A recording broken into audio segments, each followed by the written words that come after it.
Hi, I am Durgesh. Welcome back to this channel defence warrior. जैसे कि मैंने अपने पिछली वीडियो एनडीए मैथ्स स्ट्रेटजी को लेकर बनाई थी, तो यार मैंने वो वीडियो तुम सबके लिए बनाई है। जाके एक बार उसको देख लो। मैंने उसमें एनडीए के मैथ्स के बारे में सारे important chapter, book list, resources, तुम्हें कहाँ से पढ़ना है, कैसे क्या करना है, मैंने सारी चीज़ उसमें बता रखी है। तो तुम जाओ उस वीडियो को देख लो। बाकी उसमें मैंने एक ऐप का भी नाम बताया हुआ है जहाँ से तुम अनलिमिटेड क्वेश्चन प्रैक्टिस कर सकते हो, मल्टीपल टाइम्स मॉक्स दे सकते हो। तुम जाके वो वीडियो एक बार देख सकते हो। लेकिन इस वीडियो में हम बात करने जा रहे हैं कि अगर तुम एनडीए की प्रिपरेशन करते हो तो क्या तुम्हें प्लान बी रखना चाहिए। क्योंकि बहुत बच्चों के दिमाग में रहता है कि हम प्लान बी क्या रखें, क्या करें क्या नहीं करें, बैकअप प्लान क्या रखना चाहिए, एनडीए नहीं हुआ तो क्या करेंगे। देखो, एक कॉमन सब बोलते हैं कि अगर एनडीए नहीं हुआ तो सीडीएस से जाएंगे, सीडीएस एफकेट उधर जाएंगे, ऐसे मल्टीपल टाइम देते जाएंगे। लेकिन एक सॉलिड प्लान भी तो होना चाहिए ना यार। ये तो अनस्टेबिलिटी है ना कि तुम हाँ एनडीए से जंप करके कंपटीशन से सीधा कहाँ चले जाओगे, सीडीएस में उधर कॉम्पिटिट करने लगोगे, उधर फाइट करने लग जाओगे। लेकिन एक सॉलिड बेस फाउंडेशन क्या है तुम्हारे पास? बस यही कि एक एग्जाम से निकले, दूसरे एग्जाम में इन्वॉल्व हो गए।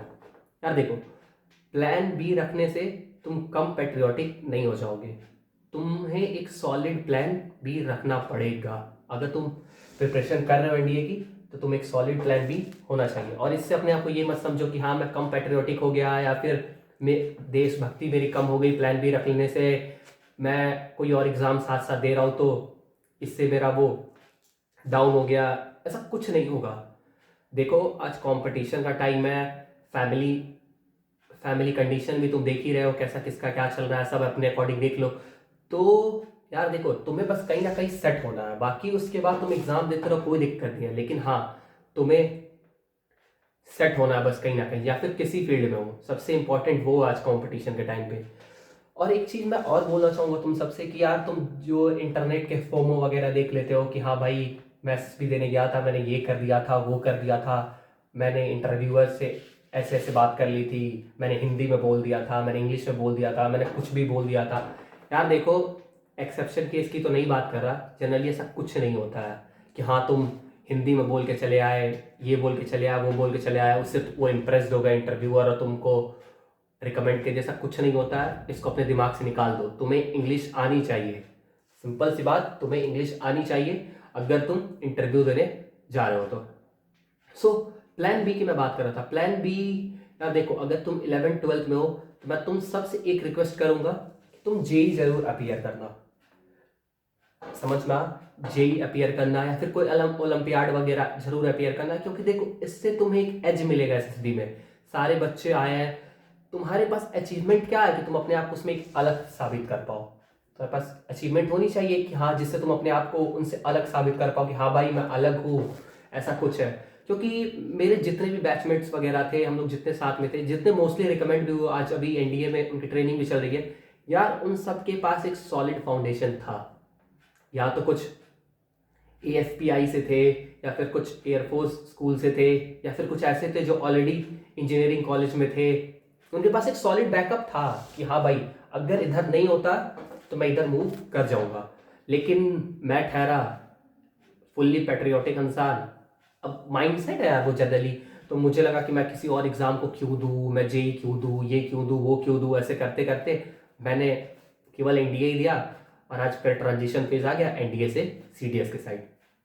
सो मैं तुम सबसे यही बोलूँगा कि अगर तुम 11th-12th में हो तो तुम जेई जरूर देना। क्योंकि उससे तुम्हें टीएस एंट्री मिल जाएगी, टेक्निकल एंट्री स्कीम जिसको बोलते हैं। उससे तुम मल्टीपल एसएसबी दे लोगे। एनडीए की प्रिपरेशन करते टाइम ही तुम 3-4 एसएसबी दे लिए रहोगे, जिससे तुम्हें एक आइडिया मिल जाएगा जो तुम्हें एक एनडीए में एज देगा।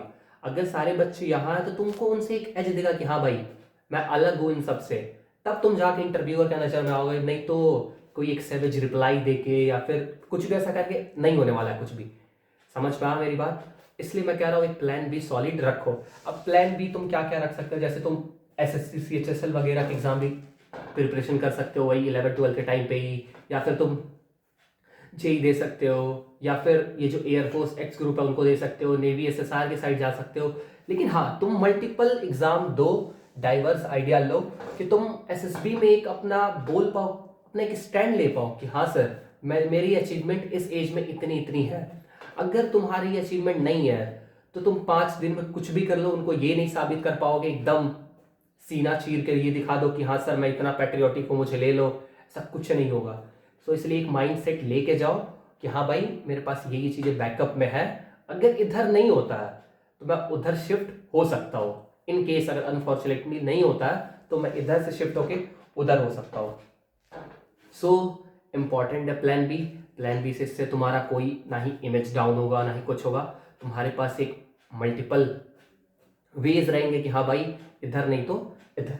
सो इसलिए ट्राई करो कि तुम जेई अपीयर करो या फिर कोई किसी अदर एग्जाम को उसमें कॉम्पिटिट करो, फाइट करो कि हाँ भाई क्या है क्या नहीं। क्योंकि देखो अगर जैसे मैं ग्रेजुएशन कर रहा हूँ अभी, तो मेरी नॉर्मल बीएससी मैथ्स ऑनर्स चल रही है।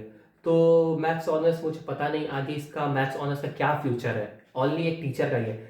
बाकी अगर मैंने जेई वगैरह या फिर मैंने बीटेक वगैरह की रहती तो कॉर्पोरेट सेक्टर मेरे लिए खुले थे, या फिर बहुत सारे सेक्टर ओपन है उनके लिए, या फिर जिन्होंने बीकॉम किया, कॉमर्स वगैरह भी कर रखा उनके लिए भी प्राइवेट सेक्टर है। लेकिन यार हम बीएससी वालों के लिए कहीं प्राइवेट सेक्टर नहीं है। हम लोग केवल एक ही काम कर सकते हैं, या तो किसी कॉम्पिटिशन की तैयारी कर सकते हैं या फिर टीचर बन सकते हैं, इससे ज़्यादा हमारे पास कोई ऑप्शन नहीं है।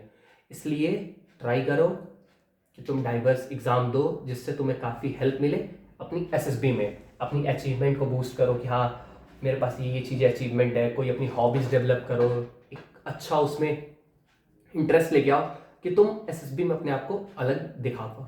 फाइनल एट द एंड यही बोलूँगा कि प्लान बी जरूरी है, इस पर वर्क करो, सोचो, and rest up to you. बाकी तब तक के लिए ध्यान रखो, नेक्स्ट वीडियो मिलते हैं। जय हिंद।